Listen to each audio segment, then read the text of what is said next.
control. Twists and turns gonna take its toll. Okay, hello and welcome everyone. This is episode 12 of the Subject to Changes podcast. We made it this far. Eric, my co-host, good friend, Eric Michaelian, how are you doing on this 12th episode? I'm doing just fine, man. And we've got a fucking banger tonight because we're talking about two amazing movies. To apologize to our listeners for having to go through Pieces last week, but this time I think we're ready to go. Well, I take back that apology. Pieces is a wonderful film, and I actually got about 4 million emails supporting that film. I'll supply those to you one day, Eric. Yeah, they flooded in saying we love Pieces. We don't know what Eric's talking about, and so. Apparently, Eric, you're in the vast minority of people that do not like the film that so many have called the masterpiece of its time. Yeah, I imagine all of those emails have return to sender written on them as well. Well, you accusing me of bots or lying? I'm not, who said that? I was just commenting on the emails. That's all. That's it. Fine. 1984. Okay, so. You were just born 1984, and I was 10 years old. So you didn't really know what was going on. You're just laying there and eating that slop that they feed babies. I was actually doing shit. What do you think about the year 1984 and being a baby? Well, 1984 was a very formative year for me in physical, mental, and emotional ways. I remember, the birth canal and several doctors. Yep. But in terms of films, I mean, this was like quite the year. I mean, you probably remember it a lot better, but I mean, just the movies that came out this year, it's astonishing. When you brought up the idea of doing a year in movies, you and I both had the exact same idea, 1984. Yeah. Like it was astounding. And I mean, what do you want to just go through some of the films that came out that year? Yeah, we'll talk a little bit about that. You had Beverly Hills Cop, Ghostbusters, Indiana Jones and the Temple of Doom, Gremlins, The Karate Kid, Police Academy, Romancing the Stone, Footloose, Purple Rain, Tightrope.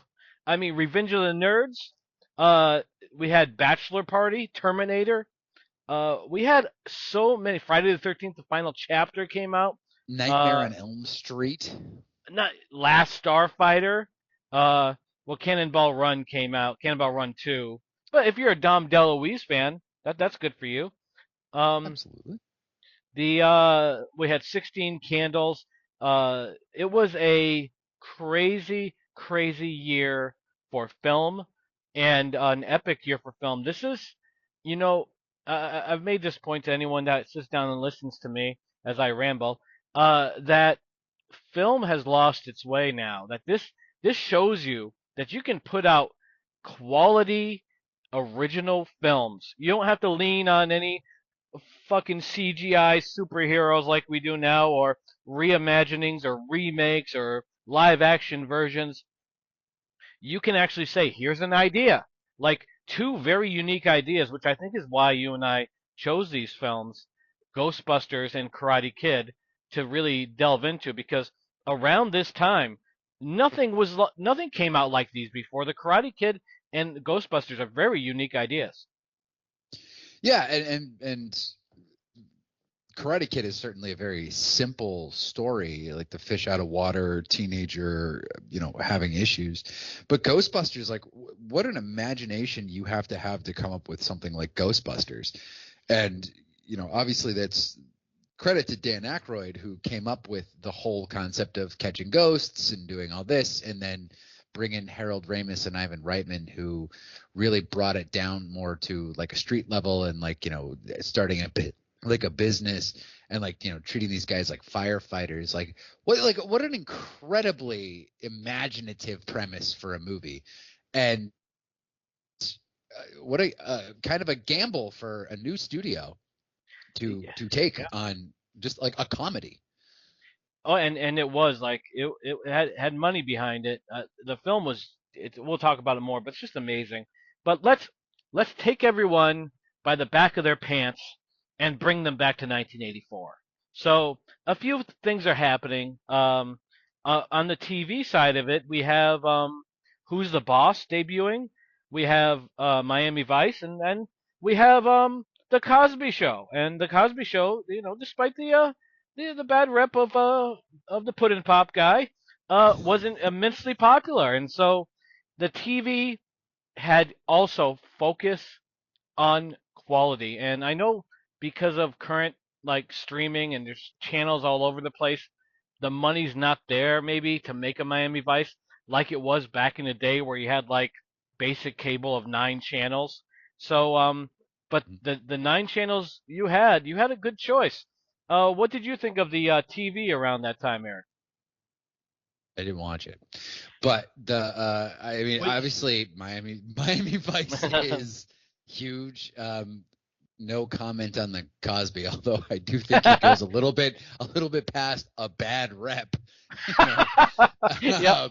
Uh-huh. But yeah, it started in on like a little more quality sitcoms and just sort of like family entertainment as television grew. Yep. It sort of just like started to appeal to everybody in the household as opposed to, just adults. Did I ever tell you about the first time Bill Cosby exposed himself to me? I mean, when I first was exposed to Bill Cosby? No. Did Do you do do you I ever want to know? yeah, you do. You do. And it's not Fat Okay. Albert. I know maybe you were thinking Fat Albert. But I don't think I was, but go ahead. have you ever heard of Picture Pages? No. It was a kid show back in the day, like when I was 10 years old. That was on TV. Before Cosby stepped into the Cosby Show, he would have this thing called Picture Pages. Lots of fun with Picture Pages when you use your pad and pencil. That's what he would sing. And so that was the first time he exposed himself to me, and it was pleasant. Um, so for all you Picture Pages fans out there, yeah, hey, love the show, hate the artist, sort of thing, if you want. Um, Now, Michael Jackson this year, uh, there's some transition there, I suppose. Michael Jackson this year, Please make a bigger wall between Michael Jackson and Bill Cosby. Just keep a wall around all of it.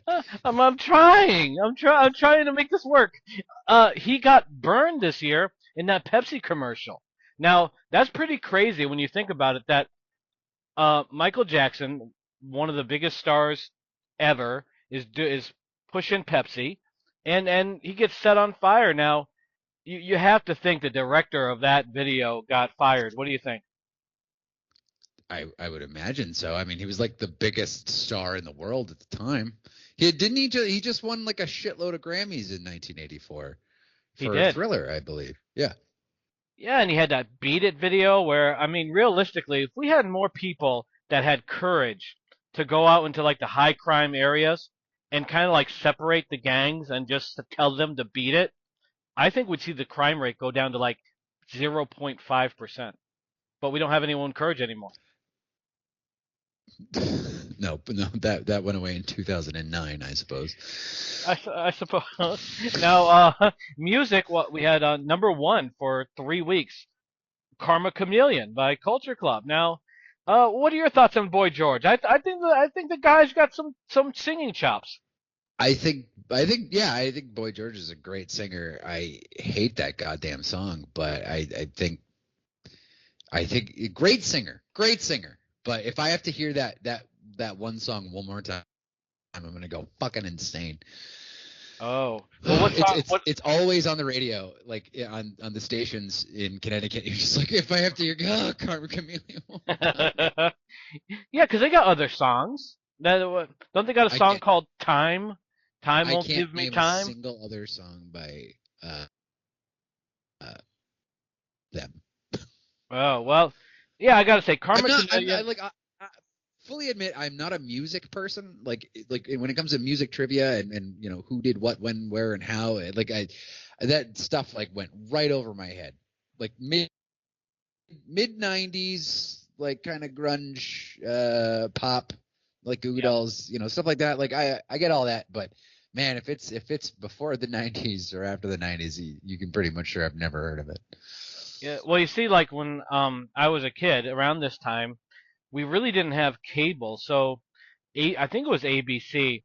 Every Friday night they'd have something called Friday Night Videos, where they'd show you like a Mm. handful of videos, and so I was familiar with like, Culture Club and sadly Billy Joel and Karma and Culture. I said Culture Club already. Um, because they kept playing them every Friday. It took me a long time to get cable so I could watch something good like Headbangers Ball.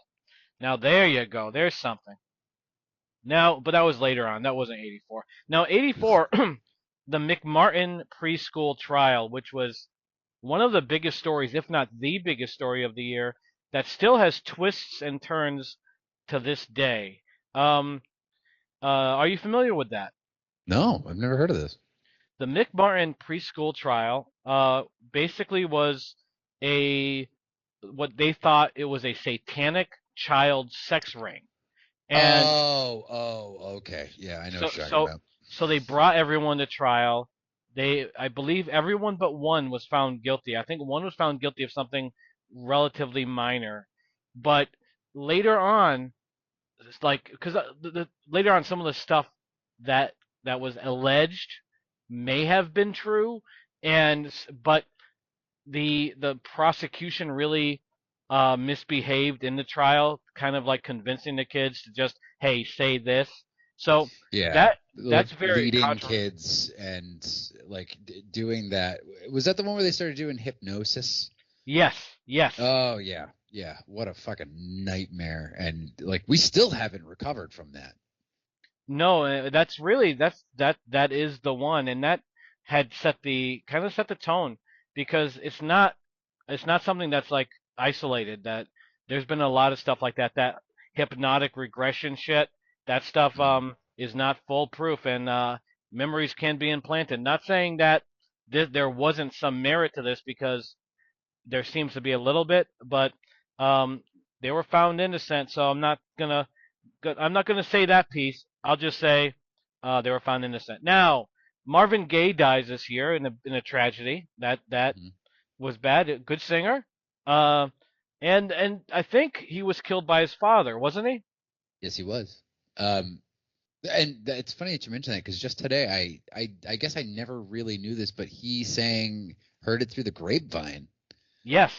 I never knew that was him. I love that song. I heard it and I was like, who the hell is that? I thought it was like the Temptations or something like that. No, it's Marvin Gaye. See, I don't know music for shit. Well, yeah. Well, at least you know what's good. And Marvin Gaye was, a great singer. It wasn't my style of music, but he just seemed like a very nice guy. And the unfortunate Mhm. thing with when you have someone who seems like genuinely nice, you get jealous people, especially when they succeed to that level. And I think Father did not know best, and that bothered him. And so fuck you, Marvin Gaye, Daddy. We don't like you. Um, now we see in the political side, 84, Ronald Reagan. He layeth the smacketh downeth on Mondale. Now Mhm. Mondale was no stone cold compared to his rock. What do you think? Uh, Somehow that election went completely past me by, and I never got to know Walter Mondale. I feel like I did myself a disservice by not looking up Mondale. Yeah, I watched some debates with during that time, and Mondale seemed to be in awe of Reagan, and Reagan was coming off of being shot a couple years before, Yeah. and he stood up and he said, "That's all you got." He clicked his heels, I think, I forget, and Mondale was just like, "Hey, man, I don't want to tangle with this old timer," and so Mondale just 49 states.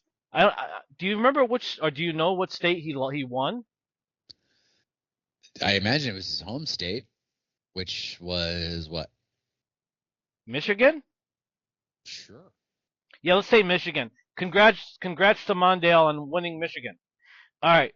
So now that we have everyone uh, in a 1984 mindset with their Well, tell me what was going on in the world of pro wrestling at the time.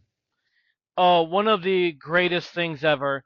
Um, we had seen what Iron Sheik had done to Bob Backlund, Mhm. made his corner man throw in the towel, and then this man known as the Hulkster came in to the WWF from AWA and from Rocky 3 and came in and was actually put into the camel clutch, which was unbreakable until the Hulkster stood up, backed him into a turnbuckle, dropped that leg drop, 1, 2, 3. We have a new champion. We have the Rock and Wrestling connection. We have the start of what became this multi-billion-dollar business, the WWE. Mm. Yeah. Eh, What you gonna do, brother? So yeah, well, that was good. Now, Hulk Hogan. Much like many of the people we've already discussed, man, we got a laundry list here. Um, he's got a couple skeletons in his closet, maybe. It's possible. You think? He's also got some skeletons on the internet, he, and yeah, he does. like with witness testimony, he's got some skeletons in court. He's got some skeletons. Basically, he's a skeleton man. He is. Oh, eh, don't defend him. He's a piece of shit. I He's I garbage. He's a he garbage human being. I look at him as a flawed person, as we all are. But I will say this: the man is a talented person who knew what moves to make and who to hold Used to, down. he used to be talented. Used to be talented. Mm. He's Yeah. Oh hell garbage. yeah. He's garbage, man. He's garbage now, man. You got to admit, he's trash. I'll admit this: he's of little use to the world of pro wrestling and to film at this point. But in his heyday, he was on cartoons. He was in the music videos. And I've said this before that Coco Beware got butt fucked because Hogan stole the pile driver video. But I don't think that was all Hogan. I think Vince was a big part of it too. Hey, this is my golden goose, man. I'm putting him everywhere. Fuck overexposure. He's the guy. Um, but okay, Hogan has problems, lies a little bit, does some bad things, says some bad words, is a little bit selfish. I concede that. There. Thank you. That's You're all I welcome. wanted to hear. You can see that he's a piece of shit and he never deserved the fame that he got. All right, so in 1984, Mhm. we started also seeing, and you'll see it in both of these movies. We started getting the art of the montage.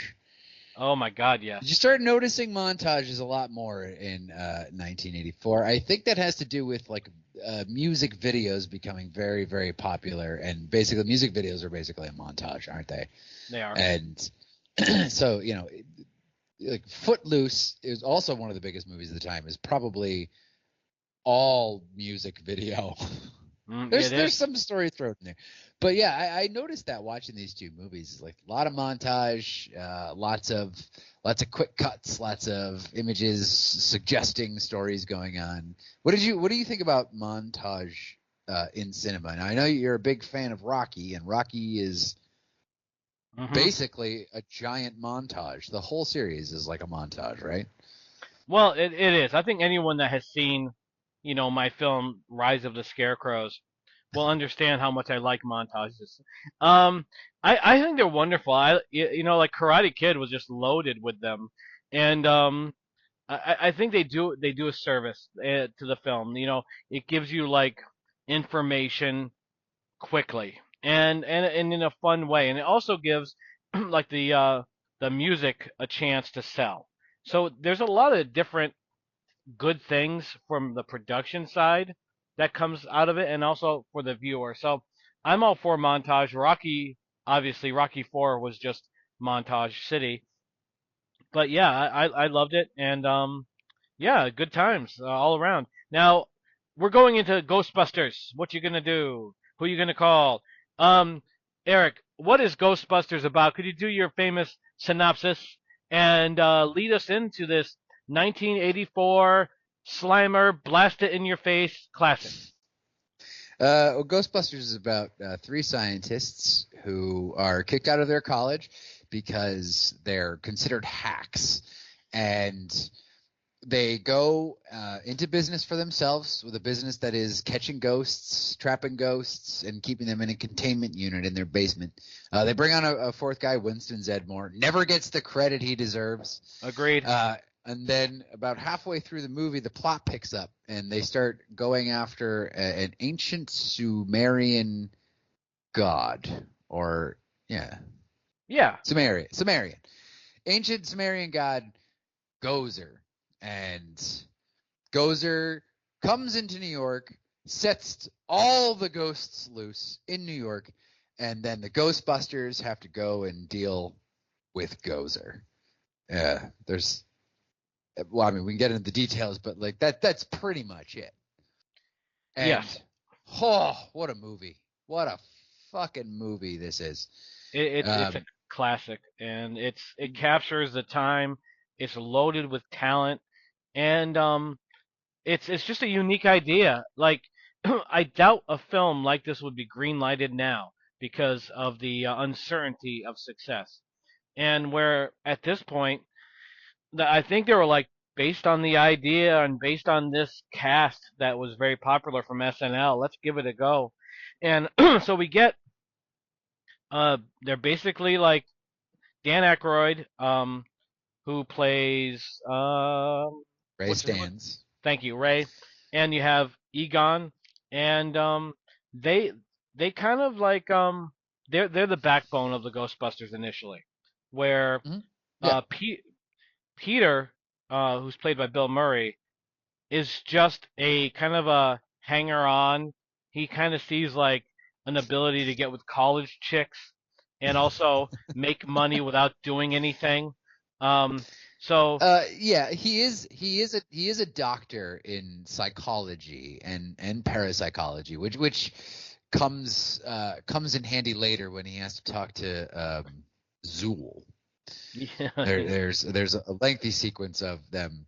So initially, the movie was written by Dan Aykroyd, who had this like wild idea about different dimensions and different planets and stuff like this. And then Harold Ramis comes on, and he's like, "All right, let's make this like more accessible to people." So he basically turned the Ghostbusters into firefighters. yes, And with under the direction of Ivan Reitman, who at this time had already directed Meatballs, Stripes. Harold Ramis had already written Animal House, Caddyshack, Armed and Dangerous, Groundhog Day. Well, he didn't write Armed and Dangerous, but yeah, and you had Dan Aykroyd who did Blues Brothers. And so this was like sort of a winning formula. The SNL meets National Lampoons, and you just had all these forces coming together. And I think based on the strength of the cast, because initially the Pete Venkman character was supposed to be played by John Belushi, yes, but he died. Eddie Murphy was also supposed to be in the movie, but he passed on it to do Beverly Hills Cop. Good for him. yeah, not a bad choice. No. And yeah, it's one of those movies that is almost universally beloved. Like, what are your first memories of Ghostbusters?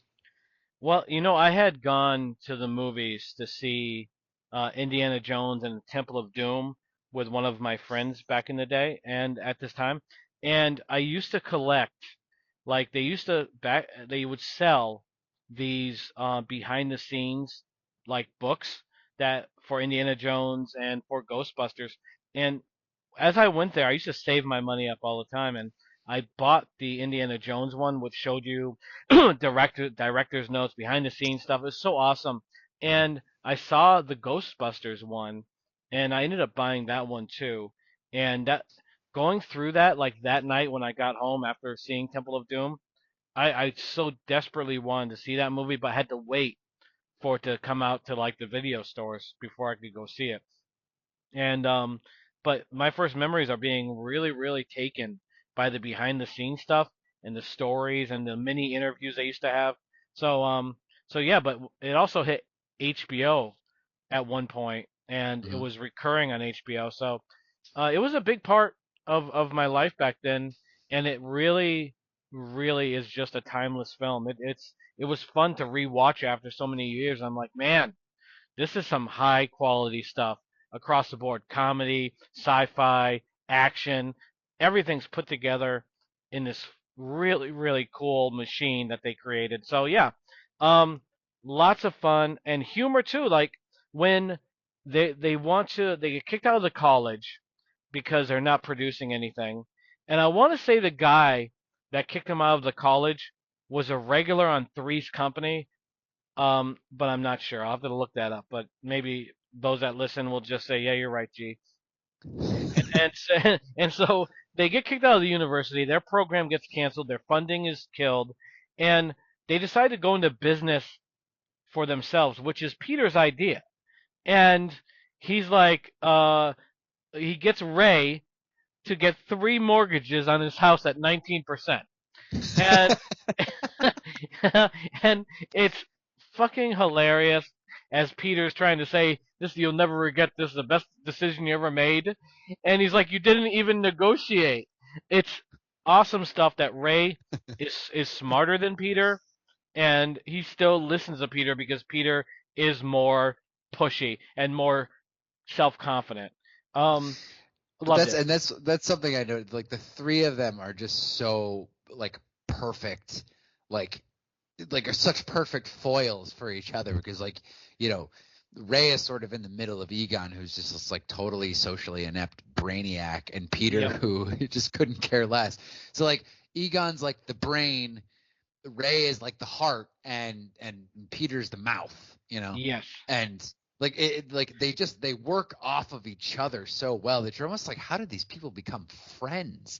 You know, Yeah. and it's always Peter pushing them to do more and making the deals, and oh man, the opening scene when they're in the library Yes. and they, Peter's just like talking to that lady, and he's just like, do you use drugs, stimulants, alcohol? No. He goes, do you have any mental illness in your family? She's like, no, my uncle once thought he was Saint Jerome. He's like, I'd call that a big yes. Then he's like, he goes, are you Alice menstruating right now? And the guy's like, what does that got to do with it? And Peter's like, back off, man.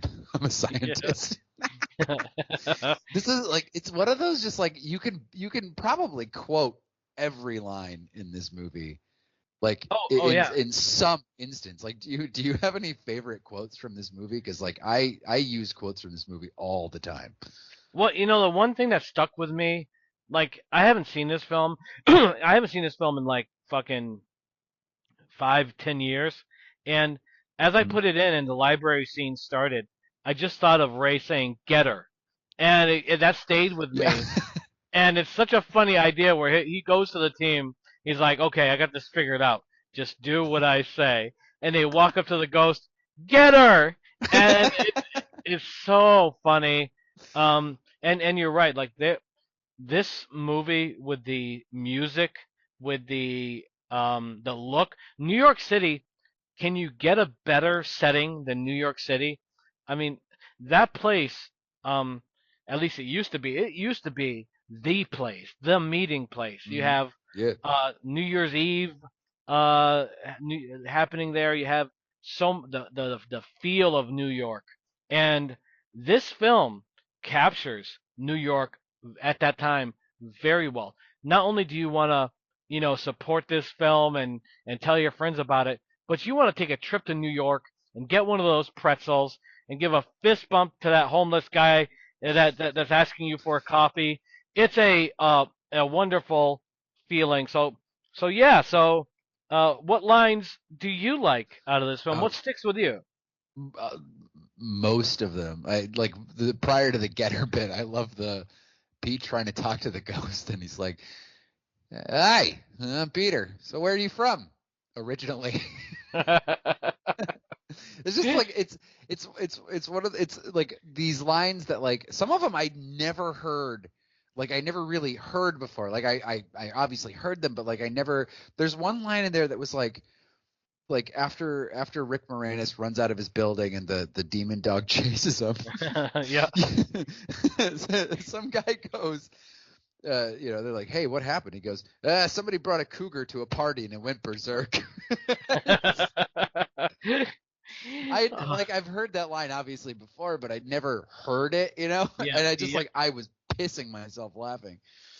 Yeah, and I'm not a Rick Moranis fan, No? but I'm really not. But I will say this: his character here used to really annoy me back in the day, but I found him more palatable this time around. Like, I think I kind of got what he was going for, but I do find him still the least of the group here. Like, um, take him or leave him sort of thing.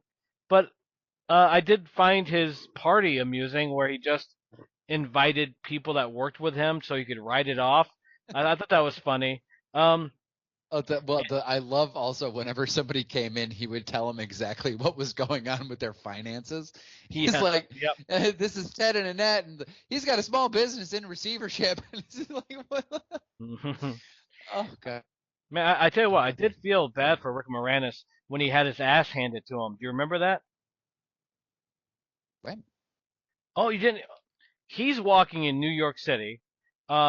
This is not in the movie. He was not Oh, thinking of, Yeah, and oh, he yeah. got, Somebody punched him. yeah, clocked him right out of there. Yeah, poor Rick Moranis. See, I may not be the biggest Rick Moranis fan, but I detest any violence towards anyone, especially poor Rick Moranis. The guy is like, what is he, 5'4", and this big monster guy walks up and just clocks him out of there for no reason. Terrible stuff. Poor Mm. Rick. Uh, you Oh, know, I felt so bad for him. man, I wish if Rick, I wish like the movie world was real, because I know what Rick Moranis would do. He would fucking go like, "Honey, I Shrunk the Kids," and bite that guy's dick till it falls off. What do you think? What? What? He would tell the guy who punched him. He would say, So far, so "Honey, good. I Shrunk the Kids." No, no, no, no. I would say that he would shrink himself and go undetected. Oh, Uh, shrink himself. I see. yes, and then say, "Here's a nibble, baby," because even like I don't care what you are, what size you are. You get your dick bit by like a guy who's 4 inches tall. That's gonna hurt, and they can run away quick. You can't find them; they'll hide.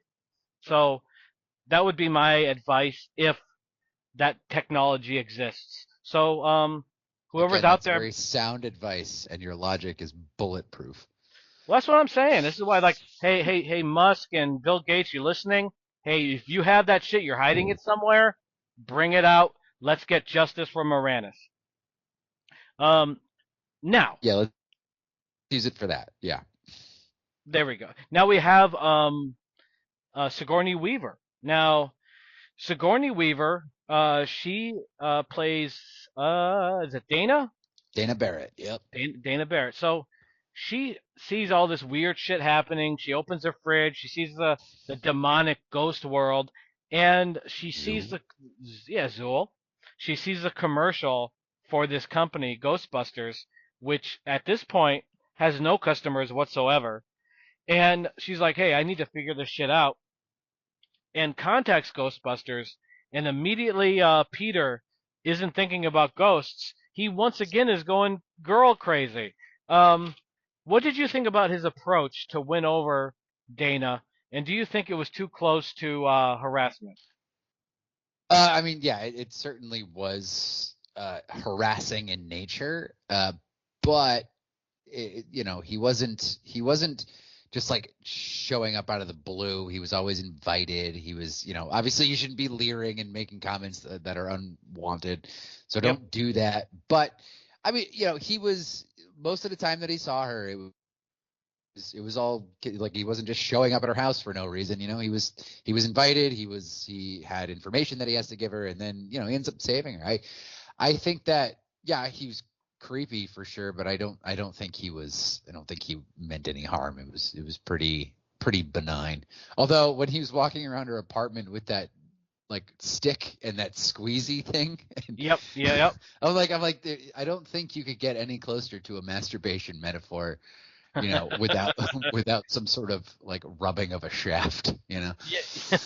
Well, I think you're right. I think like okay, so people have become too touchy and too quick to report harassment now, but I I, I think like with this scene, Bill Murray saying "I love you" was creepy, and Yeah. then him like leaving and sticking his head back through the door to kind of say we should go out on a date or whatever it was. I'm like that's kind of pushing it, um, but apparently it works. Like I wouldn't think that sort of flirtation would work, but Bill Murray, I think he was on this kick of being this kind of like screwball sort Mm. of clown sort of guy, and the key to a woman's heart is laughter. And so apparently when he was walking across a road doing that kick thing he was doing for some reason, she found that funny, which I did not. That's the one scene that annoys me is when Bill Murray is doing that like that kicking thing. Do you know what I'm Yeah. talking about?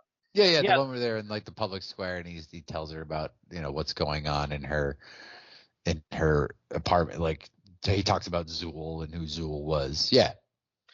yeah. So I didn't like that, but I did like how this movie paced along. So you got the first guest, the first customer in Dana, and now you have this like ritzy hotel conference center that has issues with a ghost, and they Mhm. call in the Ghostbusters. Now they're starting to get business, and this is when the movie really picks up, and it's the first sighting of Slimer. And I found something very interesting in this movie that I never caught before. That when Egon says that they've caught Slimers, so apparently this Slimer model of ghost is common. Like there's more. This is not a unique being that they catch a bunch of them. Did you catch that as well? No, when did they say that? Oh, When Slimers. Oh, yeah, when he says there's Slimers and entities that we trap. I think that was just sort of a general term. Like Slimer is someone who leaves behind ectoplasmic residue. okay, I think that's just sort of a generalized term. But actually, that's a good thing. What did you think of the sort of special effects? I think the special effects of this movie in particular, and especially those at the time, like I always thought these were really charming special effects. They were optical effects, so yeah, they filmed it elsewhere and then like overlaid and stuff. Um, I yeah, think the special effects of this movie still hold up because it's supposed to be otherworldly, it's paranormal. It doesn't look like mhm, it's part of the organic landscape, which is something I think about CGI is just like it's usually now it's too sleek, it's too clean.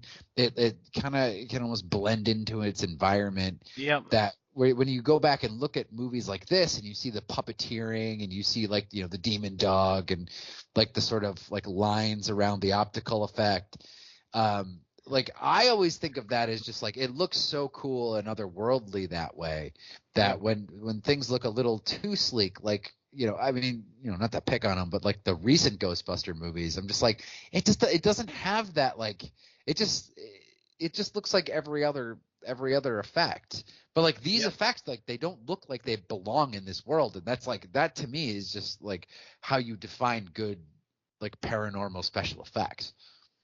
I agree with you. I think that the difference is, and you can see it like if you even want to compare the Ninja Turtles with the like the costumes versus the CGI Yeah. Ninja Turtles. It's soulless. Like you maybe not soulless, but there's so much more soul in a film like Ghostbusters in '84 than there is in a modern one. Like maybe because they had to work harder to make the effects work. I don't know, but whatever the case is, it just felt it just feels better. Like Jurassic Park feels better because of the mix of animatronic and CGI vice all CGI. CGI has its place, but certainly you lose something because it doesn't feel like it's really there. You kind of really have to suspend your disbelief. Where a film like Ghostbusters, it feels more like tangible. So I'm with you there. Like it made me think of Fright Night, that sort of Mm. feel, and just good stuff. So yeah, I would prefer practical Yeah, effects I think any like day. I think especially with like the puppets and stuff and like Stay Puft Marshmallow Man and the demon dogs and stuff, like there's something you can't really program into a computer, and that's like gravity.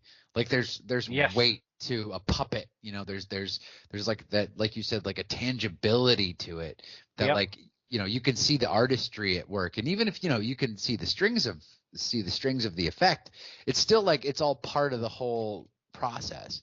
And Yep. like I don't think with CGI like the human eye can distinguish that you're looking at something that weighs something versus, you know, something that was made completely from a computer.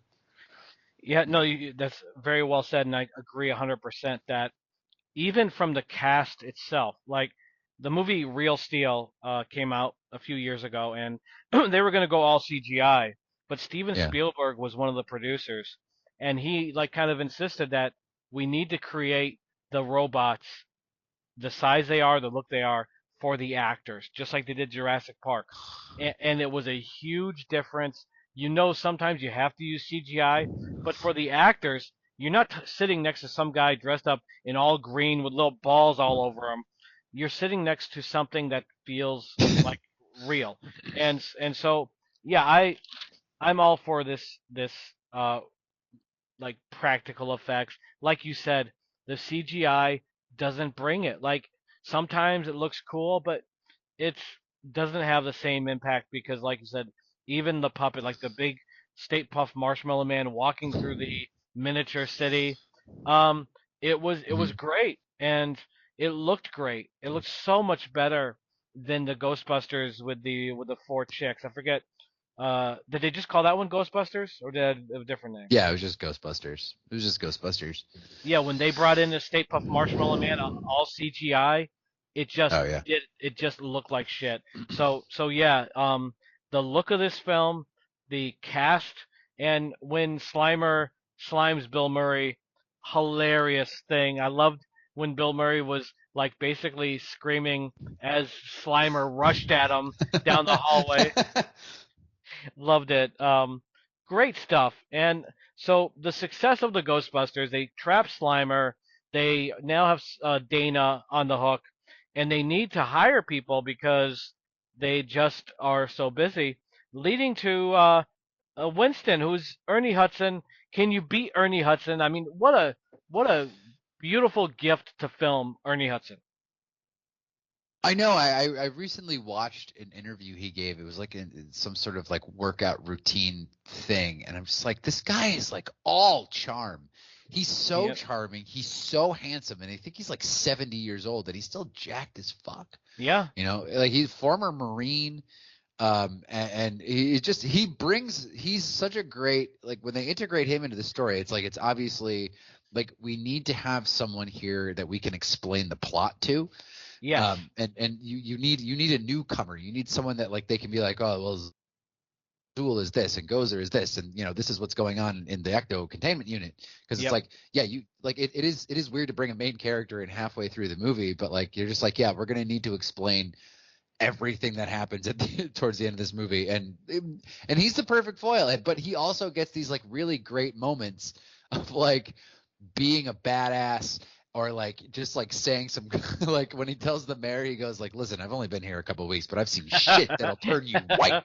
Yes. Yes. Like he blends like a serious tone with comedy, and he's very comfortable playing I guess like the audience avatar, and he just, oh Hmm. god, he just nails it. And like people always do Winston dirty because they never sort of think of him. He even got cropped out of some of like the VHS Yes.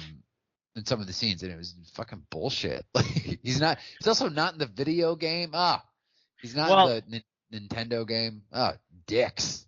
well, you know what? You didn't miss. Well, Ernie didn't miss much with not being included in the 8-bit Nintendo video game. That was one of the worst games ever. Um, but yeah, a lot of heart, and Ernie Hudson is one of those guys that no matter what role he's in, he's Ernie Hudson. Anytime I see him in any role, I'm like, Go get him, Ernie. You can I tell don't the know. guy. Did you see The Hand That Rocks the Cradle? Oh my God, where he played the slow guy, right? Yeah, yeah, yeah. Oh my. He was like the maintenance man, and they wound up framing him. And like, oh, I was heartbroken. Oh my The God. lady that did that, I forget who the star of that movie was, but Rebecca De Ernie Mornay. Hudson, that movie broke my heart. Oh, fuck her. You know, the thing is, like, I totally forgot he was in that role. That Oh, he's really good. Oh my God, that it was so sad because he was such a loving guy, and she hides a pair of the girl's panties in his cart. Yeah. Oh my God. Now Rebecca De Mornay. Now there is a fucking beautiful chick from that time, and like she's maintained. She looks good to this day. I'm not sure if you've seen her recently, but my goodness, something is going right in her life. I don't know. The last thing I saw her in was like a remake of Mother's Day from like 2010. That's all I remember. Oh, I haven't seen that, but Rebecca De Mornay. Oh, what about the remake of The Shining, the made-for-TV Stephen King version? All set. Yeah, All set with that. Nah, yeah, that I was love that was Steven bad. Weber, but yeah, no, thank you. No, Yeah, thank you. that's about Stephen King. Let Kubrick handle it, man. He did. He's gonna be so pissed that you said that. Yeah. Well, fuck him. Now, we Okay, go. sorry. That's So okay. then we get the EPA involved, the Environmental Protection Agency. They accuse the Ghostbusters of storing toxic waste and toxic gases in the building. Peter kind of blows off William Atherton, who is an Yes. amazing actor. Awesome. He plays the dickhead in this, and he also plays the dickhead in Die Hard. Yes. And so Peter pisses him off, and he comes back with a court order, and he insists that the containment unit gets shut down. This is after Dana is possessed by Zool, and Rick Moranis is possessed by Vince Clortho, the Keymaster of Gozer. Yeah. These two. Now, as a kid, I first watched this movie as a young child under the Keymaster and the Gatekeeper. Like, did not understand that imagery at all. And so the EPA shuts down the containment grid. All the ghosts get out and run amok all over the city. Then Rick Moranis and Dana Barrett, he puts his key in her gate, and that unleashes Gozer on New York City. Yeah, and I like the how they locked up the Ghostbusters initially for having like the containment unit that they weren't supposed to have and the nuclear backpacks, and that when Egon is talking about what's going to happen, all the inmates in the holding cell are so interested. It was such a cool thing that they were like so compelled by this story. And you brought up the guy who played the EPA guy who played Mr. Peck was in Die Hard as the asshole newscaster. Carl Winslow showed up in this fucking thing. Oh, Like Carl Winslow, the man who plays a cop in everything. he's Oh, wonderful. He's a yeah. wonderful man. Oh, he is, and he's a great actor. Never reached the heights, but yeah, he's terrific. He has one line. Yep, he does. But between this movie, Die Hard, Turner and Hooch, Yes. and Family Matters, I mean, the man is sort of the embodiment of like what you would imagine a good cop is. Yeah, and don't discount his role in Perfect Strangers. That he was also in there briefly. That spun off in the Family Matters. Yeah, he played a cop in that too. He did. And he He had. also Oh, go ahead. and the limo driver in Crocodile Dundee. That's right. What's his name? Is it Reginald Vell Johnson? I think. Reginald Vell Johnson. Yeah, the guy is awesome, and I think he had what stopped him from being a megastar. He had that Urkel anchor around his neck. You can't be a megastar if you're linked to Urkel. What do you think? Fuck Urkel. Yeah, fuck him. Well, I mean, Jaleel White He's a very talented comedic actor. Very talented. I cannot take that away from him because, like, if you watch those Urkel things, like, Uh-huh. there's a reason why they center everything around Urkel is because Jaleel White nailed that character, Yep. and just it's such a very good physical comedy uh, persona. So I mean, we can hate on Urkel in hindsight, but like we got to remember Jaleel White is a very talented man. Mm. Did you ever do the Urkel? I did the Urkel, yes. When it first came out, I was doing the Urkel, man. I think I was, I don't know, 8 or something. So I was like, it was like right in my demographic, that show. Oh, so it wasn't last year. No, it wasn't last year. Although, Um, who knows? Who knows? We don't know what's in store for 2025. Our next picture, maybe we'll be doing the Urkel. If you there. lead, I'll follow. Nice. Yeah. Can you name the celebrity that did the Urkel with him on a live award show? Oh, no, I can't. B. Arthur of Golden Girls Oh, at Mod fame. really? Yeah, she did the Urkel with him, and she did the whole rap with him. And because despite Urkel being very cringeworthy now, during that time, he was the shit. He was super popular. He made that TGI Fridays lineup, TGIF. Yep. TGIF. Very like he was the backbone of it. So love him or hate him, cringy or cringy not, Urkel was a phenomena of that time, and it was popular. You can't argue with success. So You can't. good thing you Speaking can't. of success, Yes. so so the Ghostbusters, they're pulled out of jail, brought into the mayor's office. They plead their case. Has the great line, cats and dogs living together, mass hysteria. Yep. The mayor sides with the Ghostbusters over the EPA, and the Ghostbusters then go to Dana's building to face Gozer, the Gozerian, Yes. in what is one of the coolest scenes to me. I still love the end of this movie Me where too. they go up the stairs, they come out onto the platform, and there's Gozer as this big giant model with the two held beasts on either side, Yep. and then like it just goes insane from there. It goes insane. They try to shoot her. She does like backflips all through the air and lands on a different place. They shoot her again. She completely disappears. And then they I still don't really understand how this works. But Hmm. you hear Gozer's voice, and Gozer says, "Choose the form of the destructor." So it's something that's going to come to life and then destroy the world. Hmm. Yep. and like Pete gets it, and he's just like, all right, nobody think of anything, and then you just see like Ray's face just like in the background Yep. trying not to think of something, but captures like a little something, and then that thought unleashes the Stay Puft Marshmallow Man, which Awesome. for my money is still probably the best giant thing loose in a major city. It's still the best. It looks the best. I like the models. I like the scale of it. I Yep. enjoy the people running around the feet. It jumped like on a church. The whole exchange Yeah. between the Ghostbusters and just like Ray's like, we used to roast marshmallows by a fire at Camp Oconto. And I like the throwback when Peter tells Ray, "Go get her, Ray," and Ray just gives him that look like "fuck you." Yeah, I loved it. I love that look.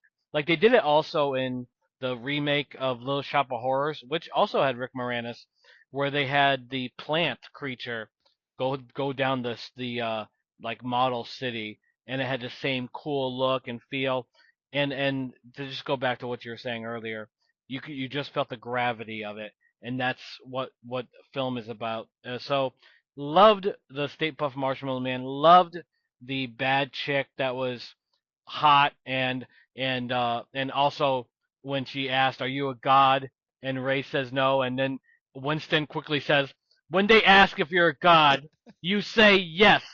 And so they end up kicking ass, doing it New York City style, I think is what Peter said, and just fucking awesome. At the end, where everyone's Right. celebrating and the Ghostbusters are like they're New Yorkers. They're like there is something to be said about certain like communities that live in close proximity of even if there is criminal elements, there is a sort of camaraderie that can be brought out. And that's what happened there. Like the whole community came out supporting the Ghostbusters and I loved it. I loved the happy ending where they were accepted by the town. They were successful, and Peter got the girl.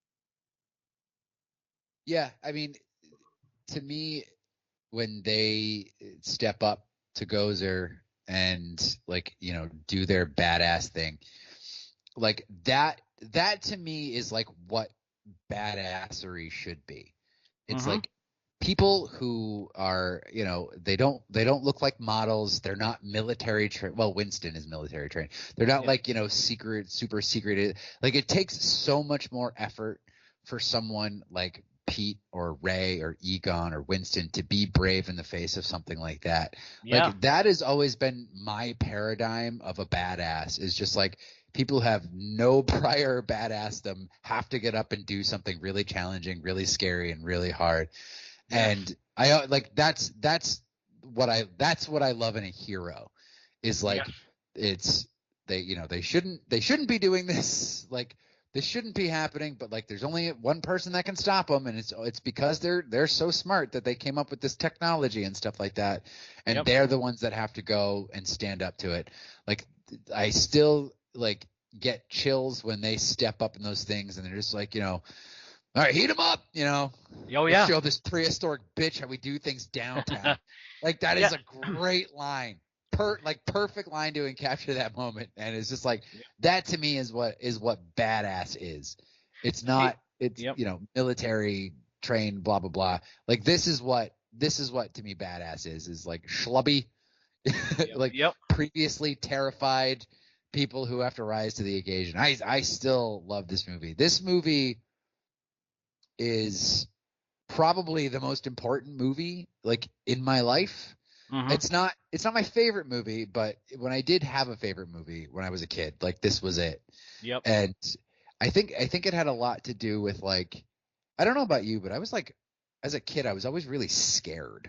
Yep. Oh yeah. I was, oh, it's just like, monsters in the closet and bullies and, just like I was constantly just like a terrified child. But like watching this movie and watching these guys go from, the getter line and then running away in like abject terror, like Yes. I until I saw this movie, I didn't realize that adults got afraid. Like that was such a weird concept to me. But then Yeah. when they go through this whole journey and they come back at the end, and like as the heroes, and they sort of basically take control of their fear. They face their fear. Yep. They are going up against this interdimensional god, Yep. and like I'm like, oh, like that is what you should aspire to. And Yep.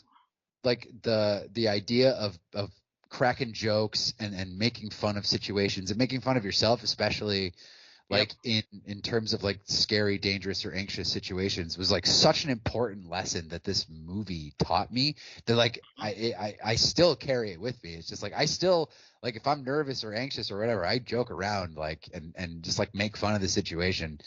And Yeah. like this movie is like so important to me as a kid. Like wow. Well, and like you brought up how like conquering fear, like Mike Tyson used to always bring it up that his trainer would tell him when he was very young that what's the difference between a hero and a coward, and he'd say there is no difference. They both feel the same. It's what they do that makes them different, and that is exactly what's exhibited here because you know, these guys, the Ghostbusters, they knew they were going to die, and they were doing it to save others. And it's kind of like that thing where like they could have easily ran away, and so to see strength and weakness at the same time is impressive. And we all like to think that we'll step up to the plate, and and a lot of people do, a lot of people don't, but it's a very interesting thing, and like you said, like when you're a kid, you don't think about adults being afraid, and that this sort of movie does open your eyes. It was very meaningful for me. Like I grew up also like RoboCop and Never Ending Story, Hmm. and so I always liked when I was a kid anytime like someone weak would be strong, and Yeah. like um I'm not sure if you're familiar with the group Twisted Sister. Oh yeah. um okay, when I was a kid, that was my group because these guys just took out the bullies, and I'm like, that, that means something, and it gave me some ray of hope, and stuff like this, because I think the more shit that's put on you in life, eventually you say no more. And so that's what I like about someone who's like weak in the corner and eventually says no more and goes and fights. That's why I like Rocky. That's why I like this, because people, I mean, this was real, I don't think these scientists who have no battle experience would want to go into battle with godly demonic creatures. No, and I'm sure like once the military found out about their technology, they'd be like, all right, well we're just gonna take this and we're gonna use it ourselves. But Yep. like that's what's great. It's like these people should not be in this situation. You know, like they're pudgy, they're overweight, they're not physically in good shape, they're chain smokers, Yep. and they have no reason whatsoever to be in this situation. Like on like a bravery level or a valor level, but they're the only ones with the, as Winston says, the tools and the talent, and they're the ones that have to overcome it. And like I know that probably wasn't the intended message of it, Yep. like it wasn't about them being brave, but like that's how I took it. And like I was not afraid of ghosts or monsters in the closet anymore. And my parents, they bought me a proton pack for my birthday, Oh, and I nice. I cleared the house of ghosts, my friend. There was no hauntings going around in that house. That's fantastic. That is awesome. Now, I don't even think I need to ask, would you recommend this? Obviously you would. I would as well. Um, so in a quick sentence or two, why should people watch this if they're not convinced yet? It's a classic comedy. It's a classic movie. It's still funny to this day, and like just watching it, you'll find something new every single time you watch it. A new little bit, a new little line, a new like something going on in the background. It's a movie that keeps on giving, and I've been watching it for 40 years, and I'm not tired of it. Gino, what would you say about Ghostbusters? Amazing film, amazing good time. Captures the time, captures the city, the great cast, fun across the board. Just a must see. It's a must see, and I'm hoping the newer generations will forgive some of the effects, and understand and cherish what we cherish, that they are better. That not everything has to be the Marvel superheroes and all that, buildings crashing down, all this. This is story driven, supreme cast, must see, awesome film, and it's a film that, like you said, if you watch it more than once, you'll get a new experience every time. So, And I have a quick thing to say about this movie and comedy. mhm. And it's something that they don't understand about this movie, that like even the people who made it didn't understand why this movie worked in the first place. When you're doing comedy, it's okay to improvise, and it's okay to like, go on little rants. The reason why it works in Ghostbusters and it didn't work in, say, I don't even hate the newer Ghostbusters. Like I think those movies get way too much shit. Like, I agree. I agree. the Kate McKinnon one and the last two.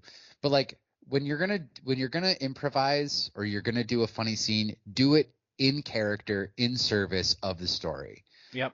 My biggest gripe with these movies now is like it's just people going on about absolute horse shit. Yep. You know, the Kate McKinnon one, like I think there's a whole scene where this dude just like flips off the girls for like a minute. There's another one where she talks about wontons in her soup, and I'm like, what the Uh, fuck does this have to do with the story or the character? It doesn't. If you're gonna do comedy, improv, yep. do it in character, in service of the story. Yeah, Okay. I agree, and I think like the all female Ghostbusters, one, they were given a bad hand to try to fill those shoes, Yeah. impossible. Um, but also it just it wasn't written well. I mean, I think it gets too much heat. I don't think it's a bad movie, but No. a lot of the scenes are endless. Like when Melissa McCarthy is trying to use a proton pack, that scene goes on forever, and Yeah. it's not funny. And so I think it was a losing proposition from jump. It was always going to lose money, and unfortunately, you got to give the people what they want, and they didn't want them. They wanted the old guys back. And Yeah. even though Bill Murray came back for that one, it wasn't the same. And this is what happens, unfortunately, is that you know, they can't always get the originals back because some people are too old, they die, they have some conflict. It just sucks. But Ghostbusters a winner, no doubt about it. Go see it, buy it. But it's on Blu-ray all over the place. 4K, I'm sure it's on 4K now. Go buy it. And that leads us, Eric, to the 2-minute movie review, where Eric will give a 2-minute movie review. We don't hold them to 2 minutes. But it's somewhere around there where he brings something relatively obscure, unknown, at least to me, and gives his 2 cents, sometimes 3 cents. Eric, what do you got lined up? Well, I wasn't able to go to the cinemas again. It's killing me. I love going to the movies. Maybe I'll go tomorrow. But we lost a legend in the past few weeks, and Oh, so I've spent the past couple of weeks just going over his hits. If you don't know, it's Gene Hackman, who was 95 years old, a legend in Hollywood. Um, he was a consummate professional. Um, I'm sure he had backstage antics or whatever, but I've never seen him give a bad performance. He could play a comedy foil. He could play the tough, gruff military officer. He could play the streetwise detective. He could play weak. He could play strong. He could do anything. And so I watched a bunch of movies, and so I wanted to recommend some. If you haven't really seen these movies, obviously watch French Connection, watch The Conversation, watch Unforgiven. hmm But I watched Poseidon Adventure, which yes. based on your recommendation. hmm The movie itself is middling, but Gene Hackman gives an incredible performance. I know everybody's kind of riding his dick now, but like to me, I've always loved Gene Hackman, and so Me too. go back, watch uh, Mississippi Burning, Oh my watch God, yes. a great movie called Night Moves that he was in, like a PI kind of movie, The Quick and the Dead. Yep. Um, I watched, what movie I hadn't seen probably since it came out, Crimson Tide. Did you ever watch that? Oh my, yeah, yeah. 80s, I think, right? No, 1995. I'm gonna 94. Oh, wow. say Denzel Washington and Yes. Gene Hackman going head to head. Are you fucking kidding me? What a goddamn movie! Yeah. Uh, and like two forces just coming together. Yeah. Watch any Gene Hackman movie you can get your hands on, from Bonnie and Clyde to Mooseport. The man is truly a powerhouse in cinema. I'm hoping people are going to realize like how much of a gift he gave us as an actor, across decades of cinema. Yep. And and uh, his last movie was Welcome to Mooseport. That was over 20 years ago, but Yep. his legend never lost its luster. So thank you, Gene Hackman, for everything you gave us, and rest in peace, brother. Watch his movies. Yeah, and Gene Hackman, a man of integrity, that when Richard Donner was kicked off Superman 2, he left as well because Mhm. he was loyal. And you got to appreciate that. Even his work in the Birdcage was good. Um, there's really nothing he could not do. Loved him. Poseidon is my favorite. His whole battle with faith. I like battles with faith, like with Signs with Mel Gibson. I like Mhm. when people have that like their own like doubts and their own fights. I love that. And Gene Hackman in that movie, across from Ernest Borgnine, another like Ernest Borgnine is another tremendous actor in that film. And but Gene Hackman, what a American treasure, and rest in peace. But he's gone, but not forgotten for sure. And I couldn't agree with you more, Eric. Someone out there, go binge all his films, and even Mooseport. I think Mooseport gets a bad rap. That's not a bad film either. Not great, not great. Ray Romano's not the best leading man in the world, but it's passable. All right, Eric. So now we have another classic that has just found a resurgence in the past like 5, 6 years. Karate Kid, 1984. Ralph Macchio, Pat Morita. Um, Tell us, what is this classic about? Well, this classic is about a kid played by Ralph Macchio, Dan LaRusso, who goes from Newark, New Jersey. He moves all the way into the valley outside of Los Angeles, where he starts getting bullied. He likes a girl who, I think her name is Allie. Yeah. Yep. Played by Elizabeth Shue. Amazing. Beautiful. But unfortunately, Allie used to date Johnny. What the hell is his last name? Oh shit, I'm not sure. I know it's Johnny Lawrence. Johnny Lawrence. There you go. Thank you. And then Johnny Lawrence belongs to the Cobra Kai dojo, and so he takes great delight in bullying young Daniel LaRusso, who's played by William Zabka, who let's be honest, is probably the best bully in movie history. Yes. He played the bully in this. He played the bully in Just One of the Guys. He played the bully in Back to School. Just like a very talented young man who just got typecast, and I'm sure that stigma followed him around for the rest of his fucking life. Portrayed, pretty well in the show Cobra Kai, which is on Netflix. Yeah. And I have to say that Just One of the Guys is a damn good movie. I don't care what anyone says. I love that movie. I love Clayton Rohner and the girl who played the girl. Unfortunately, I can't remember who that was. But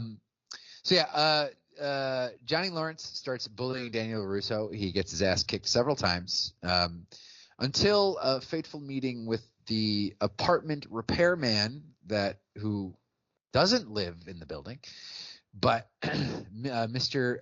Miyagi, who takes young Daniel under his wing after a fateful night when the bullies corner him and kick the ever living shit out of Daniel. It's like, are you trying to kill him?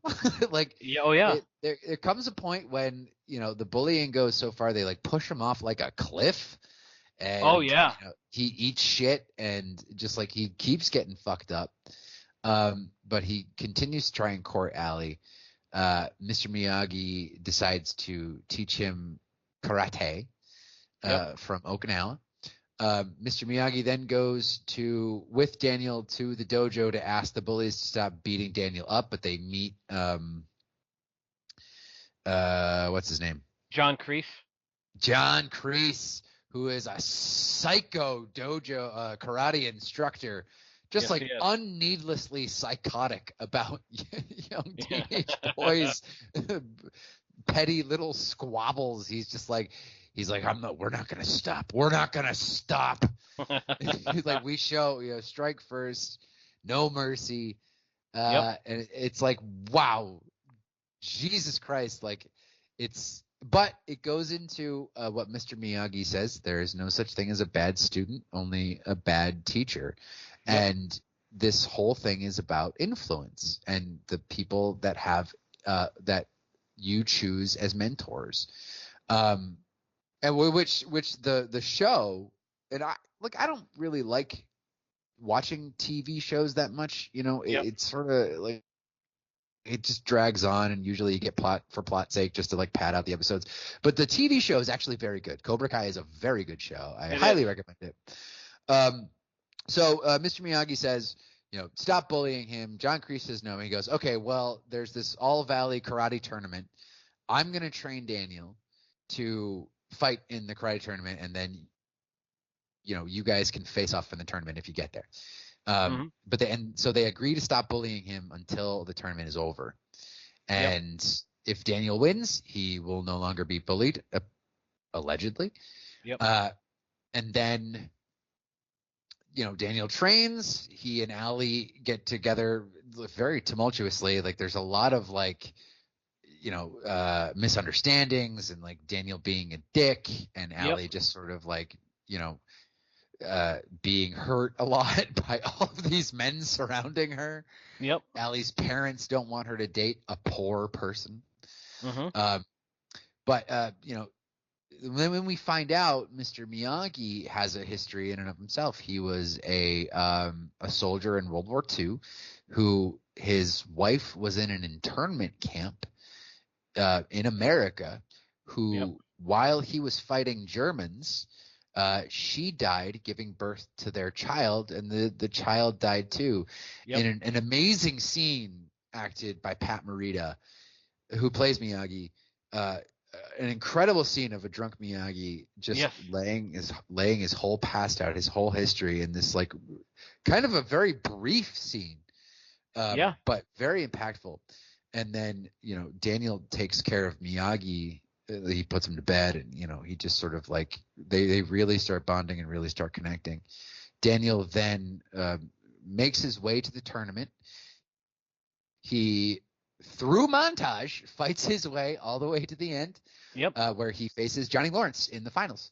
And with the crane technique kick, he wins, and Johnny Lawrence presents him with the trophy. And we end on a freeze frame of Mr. Miyagi being proud and the whole crowd lifting Daniel LaRusso up.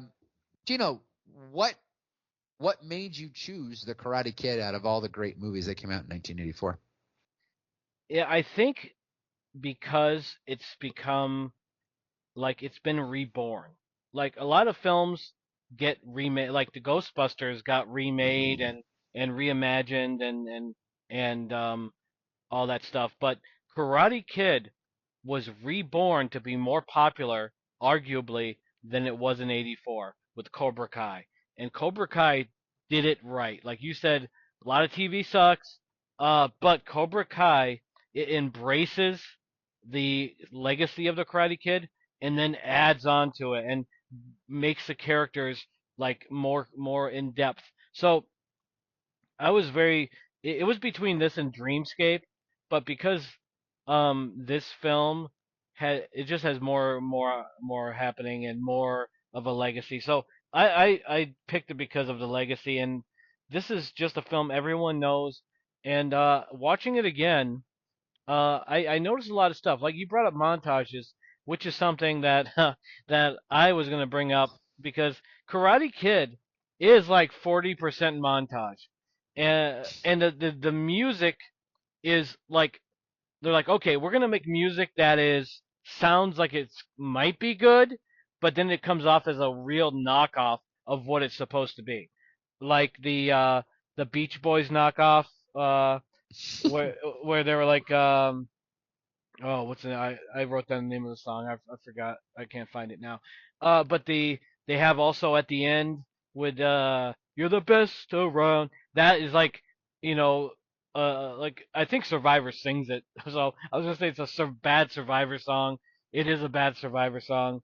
Um, but um, I do really like this film. I do think that Johnny Lawrence is the villain, but Daniel LaRusso is a fucking dickhead for most of this film. And from the start, when he is uh bitching about moving, bitching about everything, and like you brought up Allie. Allie is very nice, and he's like, "Get off my case." And you could have gone with those guys if you wanted to. It doesn't mean anything to me. Just a fucking dickhead. And his mother. I couldn't stand his mother. What did you think of Daniel LaRusso's mother? I hated her fucking guts. I didn't mind her. I didn't really understand why they moved to California in the first place. Like she moved to California to work at like a random Asian restaurant. Yeah. It's just like, okay, so you came here to be a waiter? I don't understand what's going on. But you know, if like I I know sort of the retelling of this movie is that Daniel's sort of the dick and Johnny Lawrence is sort of the main character or the more sympathetic one. But I found myself like being really like just sort of being sympathetic towards everybody with the exception of John Kreese. Like Yep. I understood like Daniel's like sort of pathology this time around. He's a new kid in a new place. He doesn't want to be there. He's getting bullied. I think he's like what, 15, 16? Yeah, it's something like that. You're going through that awkward time. His mother and father are divorced. So, you know, he's sort of this big ball of emotions. And I think the brilliance of this movie is like, yeah, he's a dickhead, and the movie sort of acknowledges that because Miyagi, his whole thing is just like you have to find balance. Yep. Like you can't just keep flying off the handle and running away and like, you know, not facing your problems and just like feeling like you're inferior. And like that to me is like what this whole movie is about. You know, it's about a kid being bullied, but it's so much more about like becoming a man. And that rite of passage that you have to go through in order to achieve adulthood. I think the mom is perfectly fine in this movie. She doesn't know what to do. She doesn't, you know, she's just sort of like she wants to like get away from where she is. Like maybe their life there was really hard and she just wants to go and like, you know, live in California. Maybe she always wanted to live in California, but she had a kid and a husband and all this. And like I think this movie is exploring like this sort of like troubling time that you're going through in your mid-teens. Like when you were 15, like do you remember just having all those feelings and not knowing what to do with them and just like, you know, you don't have an outlet and so you're just sort of like just trying to like, you know, figure things out as they're happening? Oh no, I was a bigger dickhead than Daniel LaRusso was. That's for sure. Yeah, and you know who was a villain in this film? Was Freddie Hernandez or Freddie Fernandez. Um, he is the guy that LaRusso meets when he kicks the gate open and knocks him down. Yeah. And then he's like, "Hey, can you show me karate and this and that?" And Daniel's like, you know, Daniel trained at the YMCA. He knew a little bit. He's like, "Yeah, I'll show you some stuff." They go to the beach party. He meets Allie, and so he gets his ass kicked by Johnny Lawrence. Freddie ditches him there, which I could forgive, you know, because I think one of the friends said, "Hey, you got to pick your friends better," to Freddie. But when LaRusso showed up on the soccer field for gym, Freddie was there, and LaRusso says hi to Freddie, and Freddie goes, "Hey, you got any new moves?" and starts laughing, and that fuck Freddie Fernandez, that scumbag asshole cocksucker. Um, that's not what a friend is, and so I gotta say, like LaRusso may have been a dick, but Freddie Fernandez is the villain. I wish Johnny Lawrence had one more kick left for that prick. Yeah, it's like, oh, you lost a fight to a black belt, loser. You know, you got your ass kicked by like 5 people, dick. Yeah. And and so Daniel's son or Daniel LaRusso, he's like you said, he's getting bullied. The Cobra Kai led by John Kreese, his Cobra Kai guys, they beat up LaRusso with regularity, leading to his bike getting damaged and Mr. Miyagi fixing it for him, leading to a relationship between Miyagi and Daniel LaRusso, where Miyagi has a secret talent. He knows martial arts, and this opens up the doorway for self-defense and soul searching, and also earning the respect of the people that have been beating you down. Which great stuff, and Pat Morita, I think, is the soul of this film. Oh, absolutely. Absolutely. He perfectly embodies that mentor character. And I think like he's he's sort of like what you think of when you think of like how they have like toxic masculinity. Yep. He's like positive masculinity. Yes. Other than when he has that issue with his wife and child dying, like he's tough, but he's calm. He's peaceful. He absolutely does not want to fight. He doesn't need to prove himself to anybody. Yep. And he's not trying to live up to somebody else's ideal of what masculinity is. He's just he's calm, he's patient, he's kind, he's he has fun, and yes, he does. He's a positive role model for Daniel. I think like he's like sort of what I think people should aspire to be, as opposed to like sort of the idea of masculinity now, which is just like, be a dick to everybody if you don't get your way, Oh yeah. Like Miyagi to me is like that sort of like really, I think that's why this movie is still very relevant, is because of that influence that he has over Daniel and teaching him about patience and respect. That obviously the most famous scene from this, the wax on, wax off, like reveal, Yeah. Awesome. To me, that is a perfect movie scene. Like whether yep. you like this movie as a whole or not, like that one scene is so powerful and so well done. It's so well shot, well acted, and just like the idea that Mr. Miyagi has been making Daniel do all these like tasks around the house, like wax his car and sand his floor and paint his fence, and the whole time he's teaching him muscle memory for karate.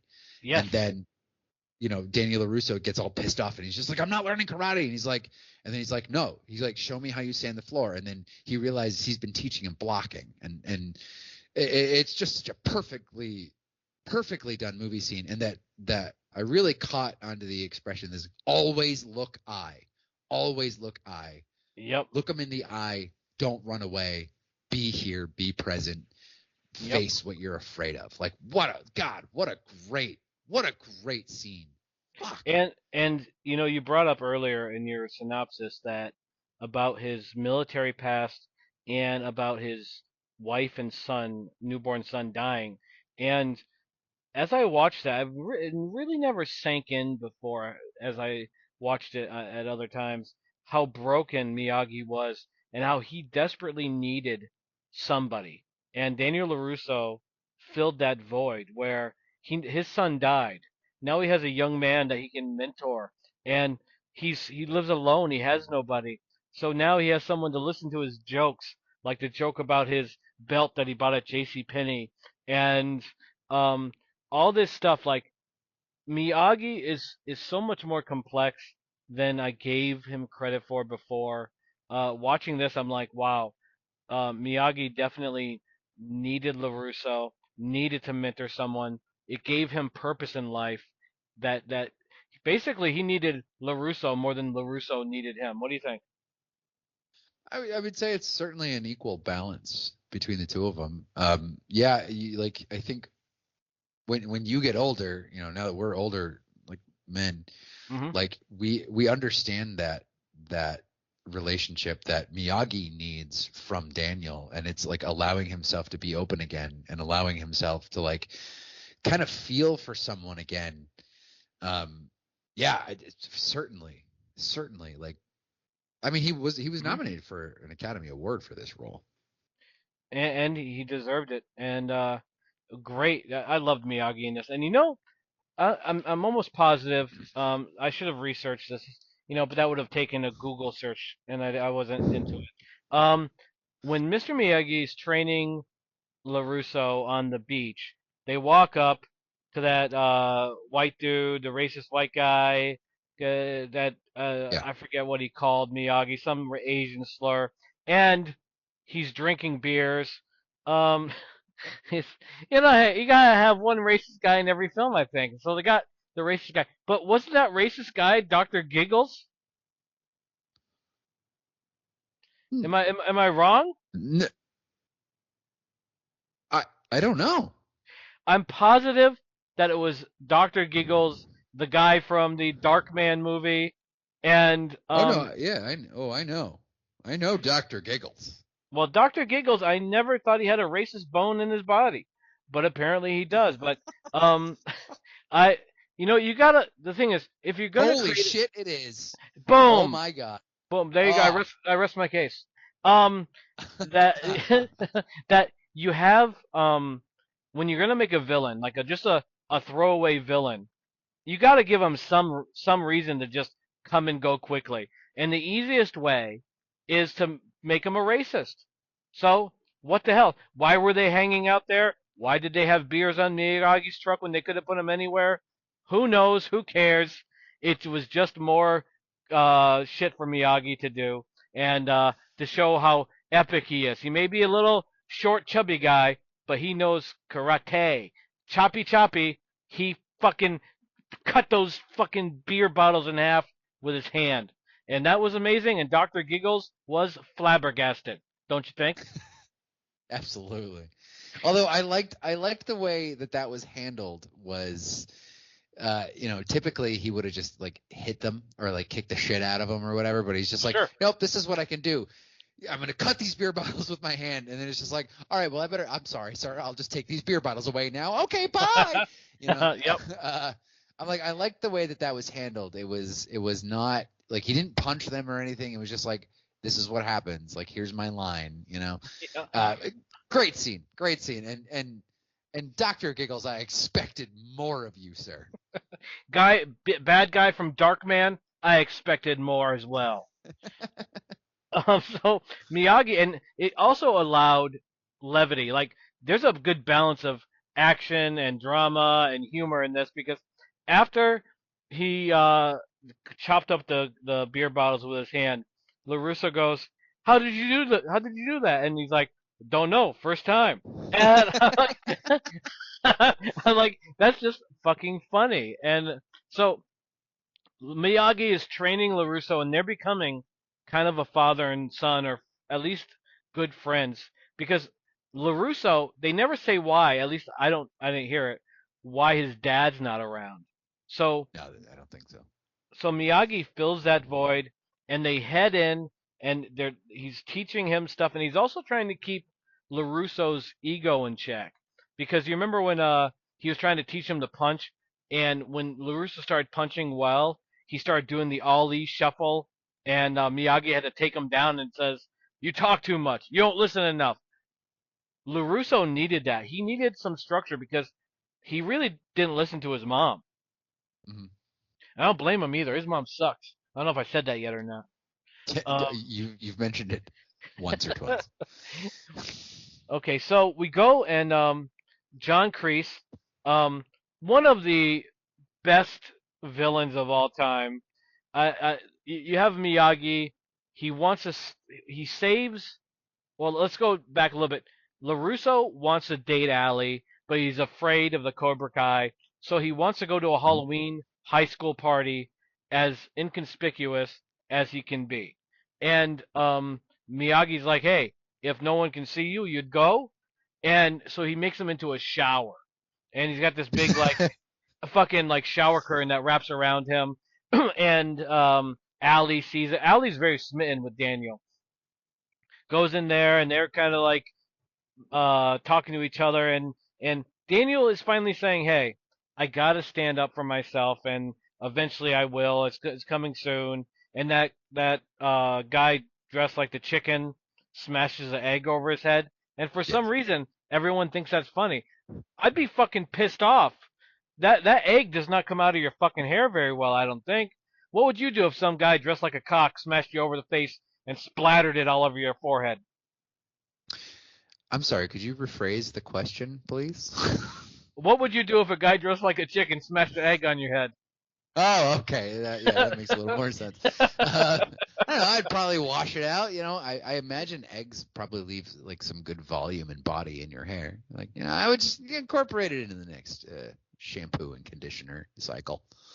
I would beat down the fucking chicken guy, and I would say I just well, you beat down might that just be a cock. Cobra Kai then. Well, you got if the chicken guy just came over and gave me a friendly like punch on the shoulder or something, I'd be, hey, okay, chicken guy seems okay, but he smashed an egg over my head as I'm trying to get with this chick here. That would offend me. I'd be like, what the fuck, dude? And Danielson, he laughs, and Allie laughs. Oh, it's hilarious. And that's when he really makes his first move against Johnny Lawrence by going to the bathroom, taking a water hose, and basically completely saturating Johnny and the drugs that Johnny was rolling. Which you got to figure that Johnny was going to get high after this event, and now that's out the door. So Johnny wasn't too happy, was he? No, he was not. You'd never mess with a Cobra Kai stash. I think that's a rule. I think that's in a law book or something. What did you think of the Halloween costumes that Cobra Kai was wearing? Just good generic skeletons. They were like I don't know why they were like all dressed in unison like that. Is that like did they plan that? Is that did they go from the dojo to there and just had time to make up their face and put that on? I was like did you and your friends ever dress up in matching costumes when you were a teenager? Yes. Well, not when I was a teenager, but myself and a couple of friends dressed up as Charles Bronson from different Death Wishes. So we we did that for a party, but on average, I would wear something different, than my buddies. But if you're in a group like the Cobra Kai, I guess it's just a solidarity thing where we're all a team, and this is just another sign of it. And I kind of like the skeleton costumes, but I tell you one thing, that guy who walked in the bathroom dressed like Spider-Man had way too Yeah. much he had too much bulge for Spider-Man. What do you think? Why do you keep looking at bulges? How can you not? It was, well, you know what it is, Eric. This is the Well, problem. I mean, I didn't notice, so I guess I could not very easily. Well, how big is your TV? Oh, I see. I was like, what the Right. hell does? It's bulging at about 53 inches. Well, there you go. Rest my case. Mine is 60 inches. So I get at least 7 Wherever inches your more eyes bulge. wander is fine. Well, this is the whole thing. Like when you see someone dressed up in a skin-tight Spider-Man costume, you need to analyze it top to bottom or asshole to appetite, like you might say. And um and that was just like way too much bulge for a PG movie. I actually wrote a very nasty letter to the producers of this film because I was offended. I think they should have done some CGI work to blur out that bulge. Spider-Man is known for not having much of a bulge, which is why he turned into Spider-Man. All you comic book fans will agree with me there. Well, I know that they blame Indiana Jones and Temple of Doom and Gremlins for the PG-13 rating, but I think you just hit the nail on the head right there. But let me alleviate you. Uh-huh. When someone walks on a screen, Geno, Yep. you don't have to look at a bulge. You don't have to look at that particular area of them. Like it's not. You don't. I don't want you to feel obligated to look at bulges throughout the entire movie. Like you can enjoy a movie bulge free, my friend. Well, part of the problem was I had this idea for a TV show. Hey, what are they packing? And as I did my research for that show, I think I got into the mode of just, okay, is this person wearing appropriate pants? And if if I was like if I was going to a party and if I was blessed like that gentleman and hung like a horse, I might think twice about showing it off in such a Marvel sort of manner. I don't think Stan Lee would approve of that because when he came up with Spider-Man, I don't recall him saying Spider-Man's got a big dick. Do you? No, he never said that to me. No, but again, you don't have to look at the bulge, Geno. It's okay. Don't tell me what to do. Okay, sorry. I'm just trying to help. Buddy. Okay, so now we get to Cobra Kai gets pissed off because Daniel got them all soaked up, and they're gonna kill Daniel's son basically, and that's when Basically. Mr. Miyagi comes in and he kicks ass, which now tells Daniel's son, hey, Mr. Miyagi knows how to fucking throw down. So this leads to Miyagi agreeing to train Daniel's son, and he goes to the Cobra Kai. He meets with John Kreese. It doesn't go well, but John Kreese agrees that he will call off the dogs and let Danielson train to fight in this All Valley tournament. And I love the scene with Miyagi and Kreese where Miyagi never takes his eyes off of him, and Kreese is so confident and so arrogant. Like when he's like, "Oh, you're a pushy little devil, aren't you?" But I like that. I like that. I'm gonna start doing that. Have you ever done that? Have you ever like insulted someone or criticized them and then said, "I like that"? Have you ever done that? No, I've never had cause to do that, but I am starting to see, I am starting to see where maybe you were a dickhead at 15. You know, I have to go pay my water bill. I'm gonna go right down. I think right to the city hall and our city clerk and say, you know, I think you overcharged me on my water bill, but I like that. That's my plan for tomorrow. Charge me more, please. I like that. You're a pushy little devil, aren't you? So now, like you said, we get the training scenes, the wax on, whack off, the sand, the floor, all that shit. Now it's such a cool scene. You brought it up where Miyagi unloads on him and Daniel-san defends everything, and now he's got it. Now he understands, and we're going to this big showdown, and we have I think it's really done well. The montages are aplenty. We still have the love story between Ali and Daniel, on again, off again, but eventually on again as they head into this big tournament. And did you feel like I always feel this way when a movie is done right, especially when it's like a combat movie, that you get excited almost like it's a real event. Like I was like, yeah, we got Daniel and Johnny Lawrence, kind of like when we got Drago and Rocky. Did you get that same sort of like I can't wait for this to happen? Yeah, I like the way that this movie sort of treated it, and like how timid he was in the beginning, and then like he just started winning over, over and over again, and he just sort of he finally started getting the coordination. I mean, this movie was directed by the same guy who directed Rocky, so I mean, it did have that like that sort of build up to that big event, and then like you're sort of rooting for the hero. John G. Avildsen, who directed it, was really very good at that. Hmm. Now, I would say that LaRusso should have been more confident going into this event because of his initial first couple opponents. The first opponent was Lamar from Revenge of the Nerds. That guy can't fight. Like, Seriously? Yeah, Oh my God. yeah. Lamar initially, the first time Lamar Luttrell. yeah, Lamar Luttrell, he lost at the Cobra Kai dojo to Tommy in the very like first scene within that dojo. Then he's Daniel LaRusso's first opponent, and Daniel LaRusso's like, wait a minute, I know you, Lamar. Kicks the fuck out of Lamar. Then he fights like this heavy set guy that just plods forward and gets kicked in the head. It's like, what the hell did John Kreese do? Why would he take that guy?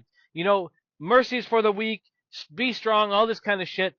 How do you have Johnny Lawrence on one hand, and then Lamar or this heavy guy that looks like a caveman on the other?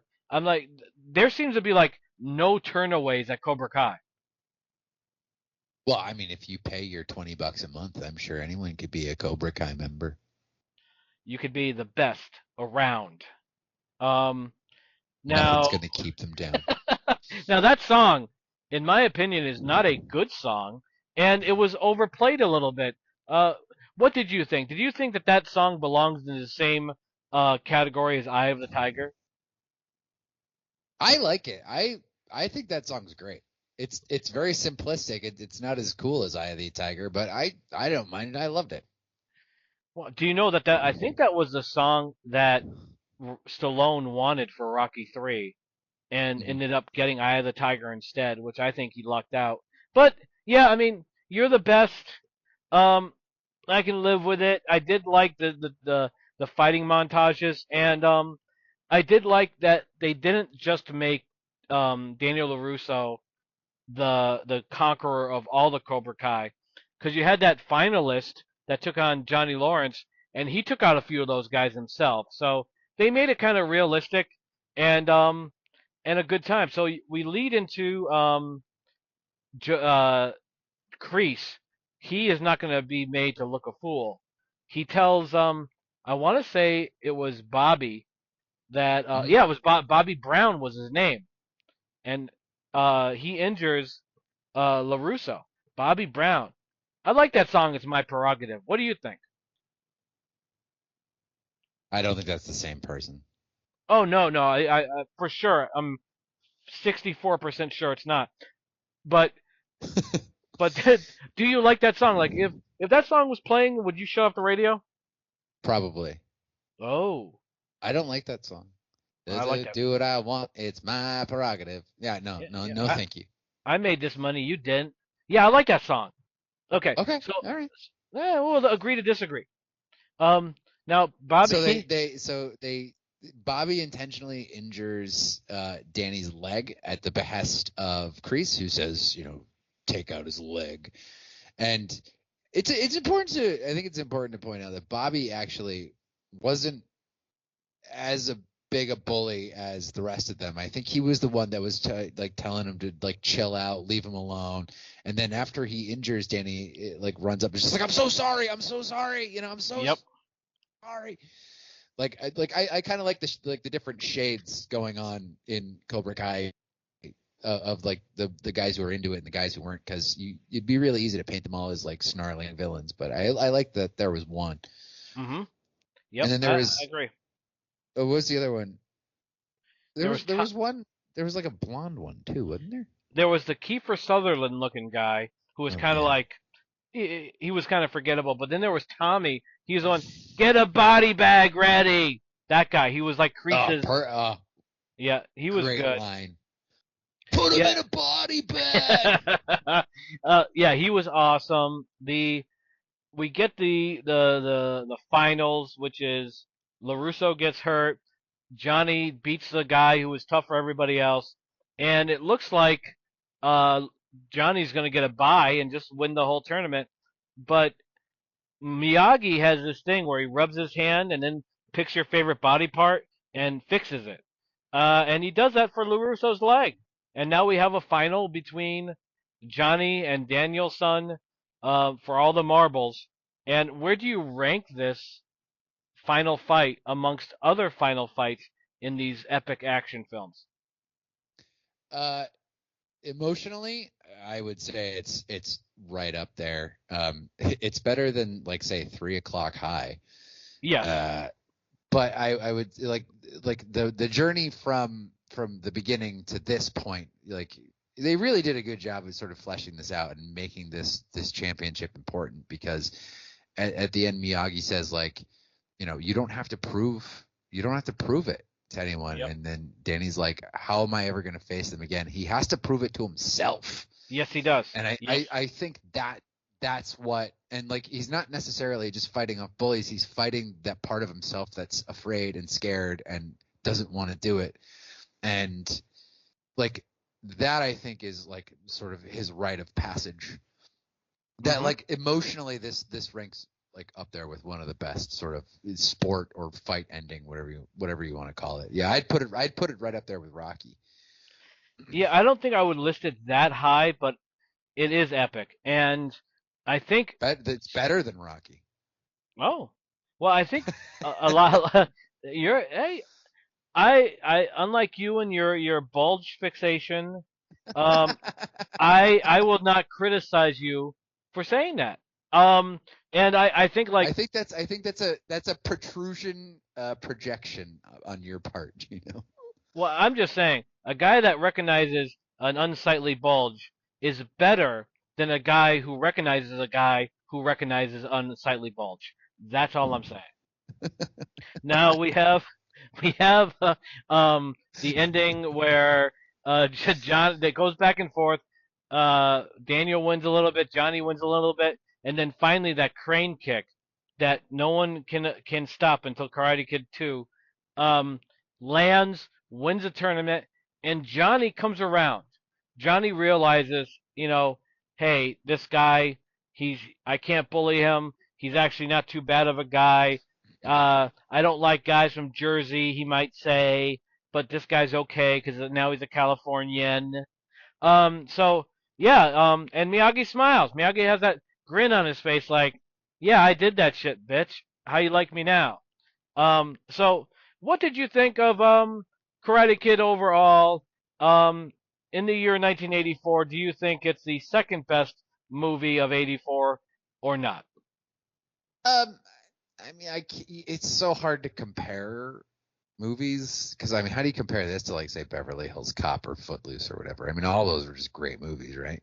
Yeah. But I would say like this movie is really important. I think especially to young people because of the subject matter. I'm sure you've been bullied, right? Oh yeah. Yeah, me too. I mean, this movie still like this movie is so like this movie talks about some like stuff that's really important to teenagers and stuff. I like I said, I can't really rank number one, number two, number three, but I would say it's still a very great movie because we're still dealing with bullying and we're still like wondering how we handled that issue. I mean, how did you deal with bullies as a kid? Unfortunately, like, not well. Like, what I would No. do is I would disappear, because, and then I did a thing. This is, wasn't my best idea, but I was in high school and I grew my hair really long and I wore a black duster, and I had this idea that I would not talk, that I was trying to create like this like mystique. And so I got kicked out of so many classes. And so I didn't talk for like 3 months. And then eventually one of the girls that went to high school with me said, there's a rumor you're gonna blow up the high school. You're not gonna blow up the high school, are you? And all I said is, what do you think? And I had the cops and I had all kinds of shit up my ass. But what I was trying to do, and it actually worked, was create this uncertainty that a bully would think if I fuck with him, he might come back and kill me in real life. And it kind of worked. And then eventually, I started to learn how to fight and learn how to box basic boxing skills, and I got more confident as time goes by, and got over it. But yeah, I went through definite bullying, and I went through the whole runaway thing and the avoid thing, and Mhm. then the kind of like a strategy thing, and then eventually of if I'm gonna have to stand up and fight, and usually if you fight back, you're too much trouble for the bully to fuck with. Mhm. It's just the nature of the beast. Yeah, it's similar. Like I would get pushed to a certain point, and then I would I would have to weigh that thing. Like, is being afraid and running away and kind of being scared, like, is it gonna hurt worse in the long run than just getting punched in the face? Because like I kind of went into every fight that I had, like, okay, I'm just gonna get the shit kicked out of me. Yep. I, Oh yeah. I would rather get beat up once and like. Not that I've earned their respect, but it's just like, yeah, okay. I mean, like, I'll call your bluff. Like, let's do it. Like, you stand up and you have to do something. I weighed that over just being afraid all the time. And usually, don't fight, kids. Like, don't bully anyone. Don't get into fights. But like, that worked. It was like, okay, I stood up. I did my thing. Took my lumps, gave some lumps, but ultimately that sort of like resolved itself. And I don't think anyone should be bullied ever. Yep. But I know just for me, like it was sort of character building, Mm-hmm. and Yep. it taught me to deal with like resolving conflict on my own, you know. Well, yeah, well, that's the whole thing. Is like I look at it the same way because I came from a very rough household Mhm. to getting bullied, and eventually, if you can extract yourself from the situations and think, you start to realize like there's something tainted here, and eventually you can start reading things and also like as far as like bullies go, most bullies they they're coming from something bad themselves, and so not that I'm excusing it, but a lot Sure. of times like they are getting some pressure and they're alleviating it on someone else, which sucks. And but I also learned like um if you hold yourself in a certain way, um, people won't fuck with you as much because because no matter what, unless you're an MMA star and you're like, there's no way this guy can beat me. Um, most times when you come face to face with anyone that gets aggressive, you hold your ground, you just talk as calmly as you can. They walk away because they don't know what to expect. So, um, it sucks, as they say, the youth is wasted on the young. If I knew then what I know now, I'm like, because back in the day, man, I was benching 200 pounds. I could have defended myself, and I didn't. So, um, just I guess my advice is, it's not as good as yours. A bully fucks with you, knock their dick in the dirt. They won't fuck with you again. So, so Well, I think nowadays they take bullying way more seriously they do. than they do. Like you get like the cops involved now. Um, Oh yeah. but Well, and because I remember like when I was a kid, if you were being bullied, like they just at least for me, they were just like, so so yeah. what? Yeah, like You know, maybe they'll give them a talking to, but like nothing's gonna like they're just gonna do it again. So you're just like, fuck, I gotta figure this out on my own, you know? yeah. Um, yeah, and I that's one of the reasons I think this movie still hits very emotionally because aren't we all in a way sort of dealing with the bullying that we got as a Hmm. kid? We're all like, people who like get jacked or, like bodybuild or learn or take up boxing or MMA fighting or whatever. It's usually kids who were bullied It is. or people who do artistic things, Oh yeah. Escapism. Yeah, Yeah. yeah. And it's absolutely true. So yeah, I agree with you. Karate Kid resonates, especially with those that have been bullied. And realistically, I think 90% of people have been bullied at one time or another in their life. And it's not as bad now, like you said. Like, I always worried about my kids being bullied. They were never bullied through high school or junior high. I was so happy about that. Um, but I I I think like Karate Kid just resonates with people, and it resonated with me as it did with you. And what I guess like when it comes out down to bullying, what doesn't kill you makes you stronger. And unless you become one of those people that just like run from it and just want to live a life of like I was a victim and I'm gonna lock myself in somewhere. Um, and if you're that person and you're listening to us, you don't have to be. Yeah, you go punch someone in the face. Feel good about yourself. No, Um, no, no, no, no. Don't do it. Nope, don't do that. what? Don't do that. No, no, no, no, no. No, Don't run out and punch people in the face. but they'll feel better about themselves. That's my point. No, they won't. Uh, if I would say if you're being bullied, like talk to someone about conflict resolution. Get whoever involved. Get administration, parents, teachers, whatever.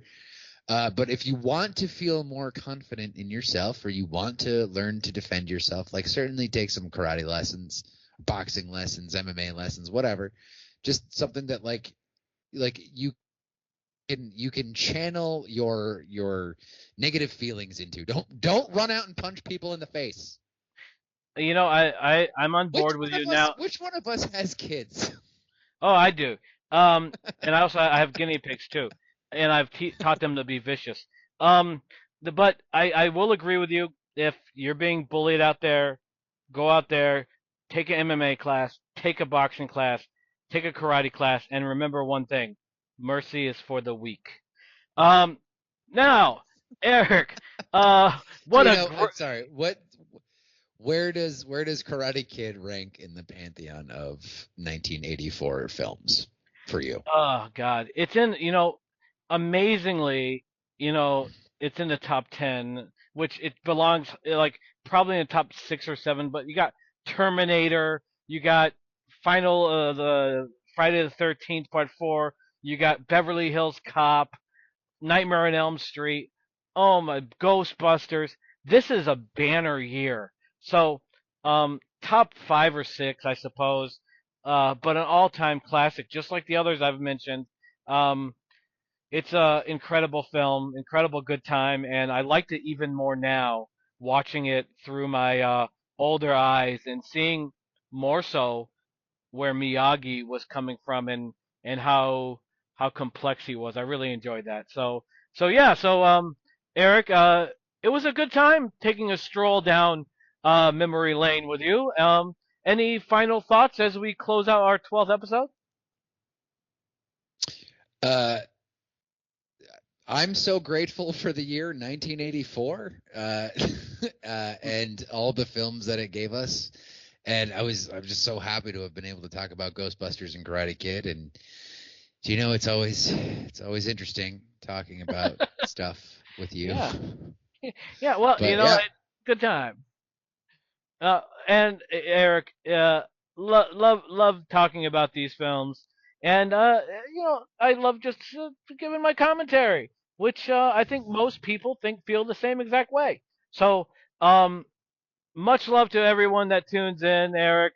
Great show. We hope you enjoyed this trip to 1984 and can throw on your stonewashed jeans and put on your Sony Walkman and listen to some good Michael Jackson Beat It music.